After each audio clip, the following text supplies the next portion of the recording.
Hello, welcome back to another episode of Kerbal Space Program. This will probably be a short one because the heatwave is still persisting over here, and that means I just can't record for long.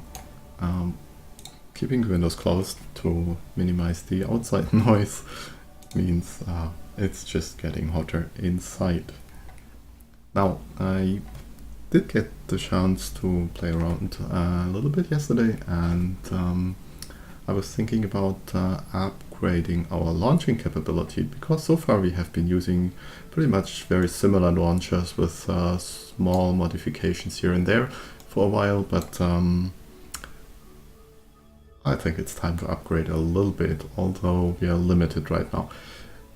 What I would like to do is, if you remember, we have this tank in Kerbin Orbit, 105 kilometer orbit roughly, and it's now low on fuel because we used a lot of the fuel for Valentina's mission. It has been around for that long. I would like to try to refuel it a little bit. Just bring up some more fuel in case we need some for a future mission. And in order to achieve that, let's see, that was about 3,000 or whatever. Let's use this. So Kerbin Tank. It can use about 2,500 units of liquid fuel plus a corresponding amount of oxygen. So in terms of tonnage, let's quickly add the numbers.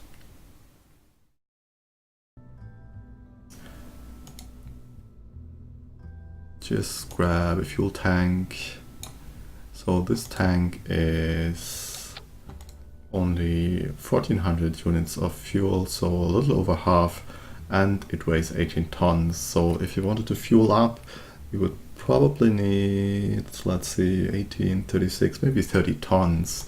And if we check our currently existing launch vehicles, which, let's say the Moon Tourist, which is quite a heavy one by standards. This has the lower two stages, brings everything into low Earth orbit. So let's strip the lower two stages. And we can see it has about 6.3 tons to low Kerbin orbit. That's not a lot. So I decided to upgrade a little. Let's actually undo that and have a quick look at what we have. We have a solid rocket booster first stage and a liquid second stage. Now, regardless of which stage is what, the important part has been that the first stage is actually recoverable and it doesn't fall too far from the KSP, so we get a decent amount of the money back.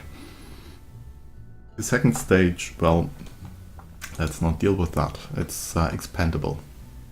And at 18,000, I think the first stage is about 7,000 of that, which we get back like 90% or so.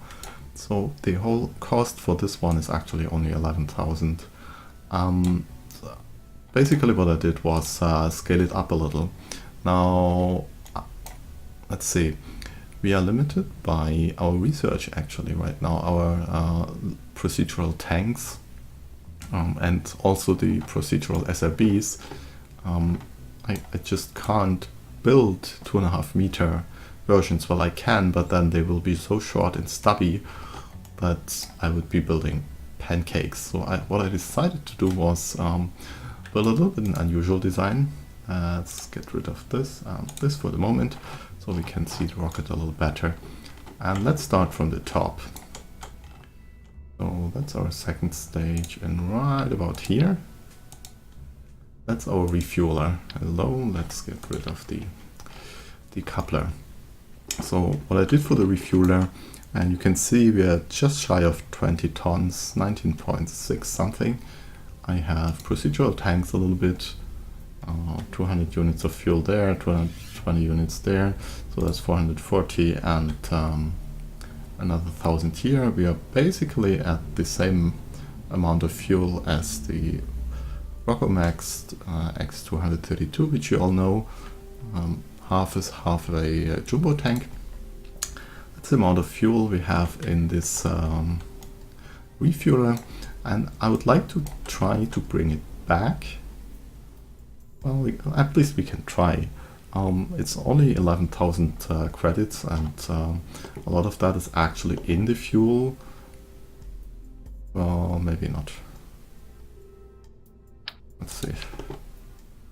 Yeah, it's 3,000 base cost for the tank and 4,400 with fuel. So, well, a third of it is the fuel. So maybe, let's see. Oh, maybe Kerbal Engineer tells us the dry cost. Kerbal Engineer says it's only 1,400, but that's not correct for the fuel. Can't. Oh, let's see. That's 220, and that is 1,000, so possibly it's only 1,400 for the fuel. Anyway, I'd like to try to bring it back, although I don't have a lot of hope, because as we remember, these tanks only endure 2,000 degrees Kelvin. That's the tanks which have exploded on us with the solar training mission re-entry problems. However, when we returned from the moon, they always survived. And so basically what I did is just take our standard avionics unit with a junior docking port, a reaction wheel, the probe core, a drogue chute, a little bit of RCS fuel, an antenna. That's just, you know, the standard Communitron 16S in static version, a couple batteries, so we have enough electric charge for operations, and put that in a tiny fairing on top, and then a main parachute, the tank, and an engine. So that will be the orbital part. I expect it will use some of its fuel to finish the orbital insertion and rendezvous with the tank, which is, as you remember, 105 kilometers high, so it takes a little bit more delta V to get to than our usual 85 kilometer low Kerbin launches. However, if we now look again at the rest of the vehicle, and we see that in the first two stages we have just shy of 3,500 meters per second, so it should bring us just shy of orbit, which is excellent. So this one gets dropped just off the coast of the KSP. The second stage, which we can examine right now, will get dropped somewhere else and burn up in the atmosphere.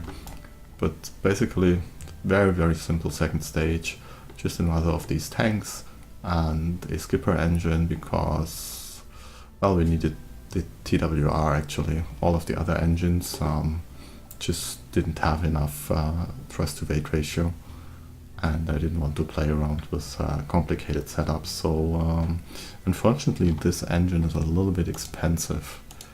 Maybe we could do something else here.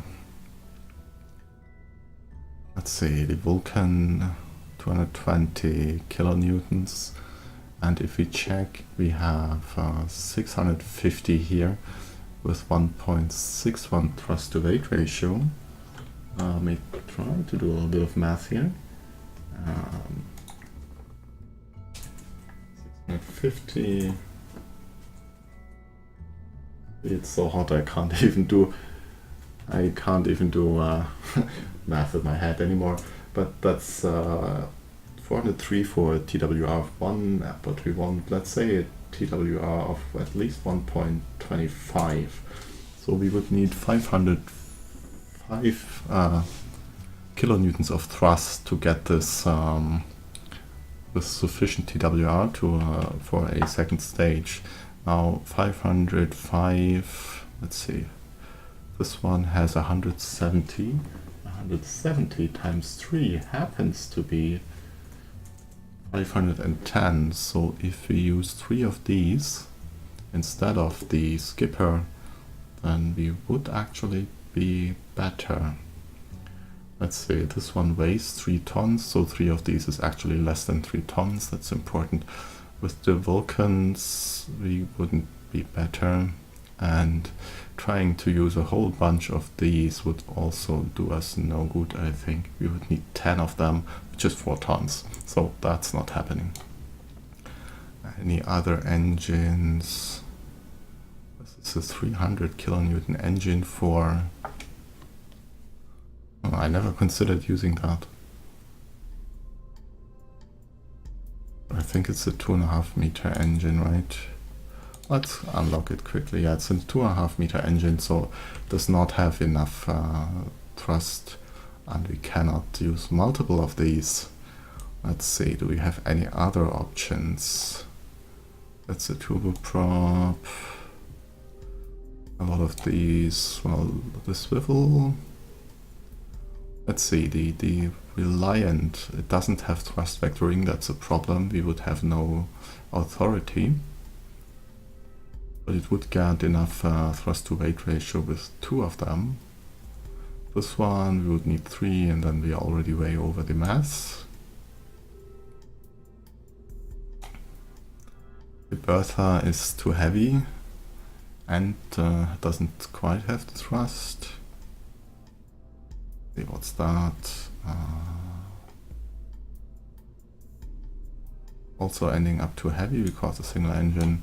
And the Poodle also does not have sufficient thrust. That's basically why I ended up with the skipper. But we could try with 3 of the experts.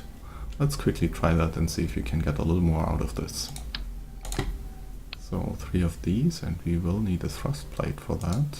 Where are these plates? Structural, probably. I'm not sure if I even have the big triple one. I do have this one, but okay, that's the small one. I do not yet have the or do I? Somewhere up here.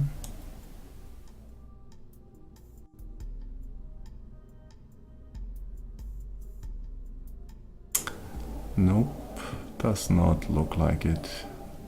Okay, so we have the space wire adapters, but these are too large and they don't come in, well, that's actually the small ones. They don't come in triple versions. So let's see, this one would be 0.15 tons and we would need 3 of these engines. It would look ugly, really, really, really ugly. But let's try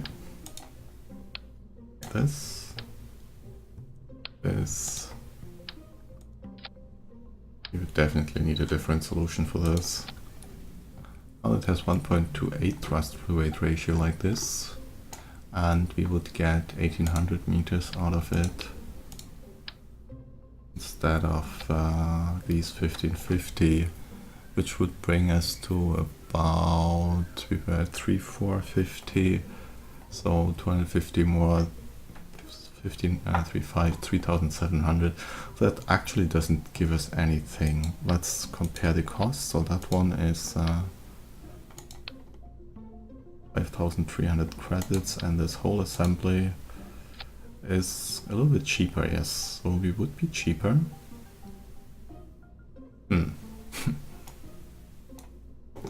This is 3,000 and 5,000. Well, you know what? Let's just go with the skipper, because I rarely use stock engines, so it's a good thing to use it. And 8,000 credits this way or that way. We are rich enough. So let's load it back up so I can show you the fairing, interstage fairing here, which is an interesting construction. So yeah, as I said, I couldn't get 2.5 meter SRBs for the first stage. Well, I could do something with liquids, but realistically, I just want the SRBs there. So we have the skipper here, and we could actually fit the skipper and the interstage fairing around the skipper so that this fits nicely with the outside SRBs. And I stick to my by 3 symmetry. if we turn on the regular shroud, that would clip into the SRBs, but like this it actually works nicely. I haven't tested it yet, so we will have to flight test it, but considering the thrust to weight ratios are fine, we should be okay with that. The only little bit of concern is whether this separates cleanly. If not, well, then the skipper will have to burn through it, but hopefully it will be fine. Also, the fairing doesn't quite go to top. That's because I was a little afraid of it clipping into that and then not decoupling properly. So that's what we have in the center. A 500 kilonewton SRB. As always, that one burns out a lot earlier than the radial ones. The radial ones are 340 kilonewtons, so again 50% more thrust here. Overall they should be roughly, let's see, 2000. Yeah, they're actually all maximum size. That's the maximum size SRBs I can construct right now. I will need to research more of either the engines, heavier engines, or the heavier fuel tank systems to be able to build larger SRBs, but that's something for the future.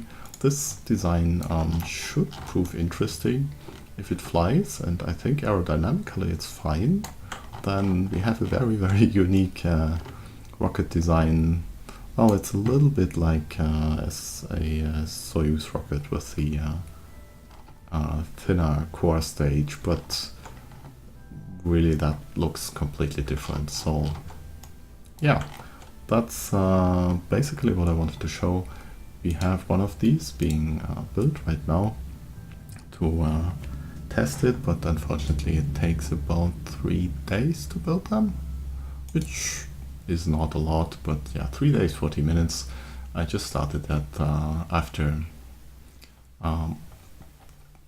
bringing the design together, and sometime soon, after a couple more re-entries, landings, well actually 3 landings and 2 landings, a mid-course correction, then having to launch the crew rotation mission for the moon station, where I should probably roll out something here.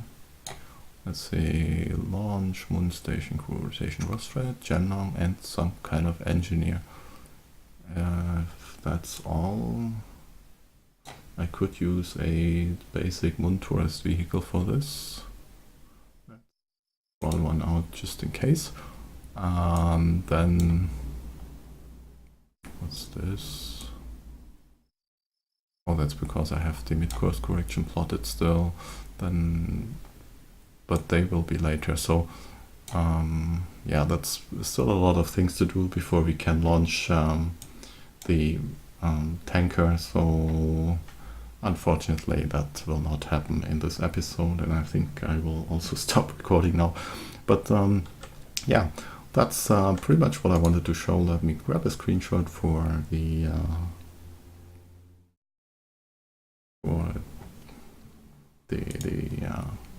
episode on YouTube, and hopefully we will see each other next time. Thank you for watching. I hope you enjoyed this upgrade video for one of our rockets, or the new, basically shortened building episode, and I hope to see you in the next one. Bye bye!